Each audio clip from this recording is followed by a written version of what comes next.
સામે તમે જોઈ રહ્યા છો માં રૂક્ષ્મણીમાનું મંદિર દેખાઈ રહ્યું છે ડુંગર ઉપર બિરાજમાન ને ચોમાસું ગયું હોવાથી સુંદરમય કુદરતી વાતાવરણ પણ છે અને અંદાજિત આ ડુંગરે ચડવા માટે 400 થી 420 દાદરા ચડવાના હોય છે।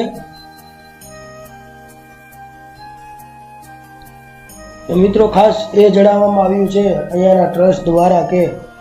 ક્યાંય પણ પ્લાસ્ટિક કચરો કે કોઈ પણ કચરો જ્યાં ફેંકવો નહીં, કારણ કે જંગલ હોવાથી પશુ પક્ષી અને જનાવરો હોય અને તેના મુખમાં જાય અને અવસાન પામતા હોય છે। તેથી તમામ વ્યવસ્થા કચરાપેટી તમામ જગ્યાએ મૂકવામાં આવી છે, તેમાં જ મૂકવી અને તેમાં જ કચરો નાખવો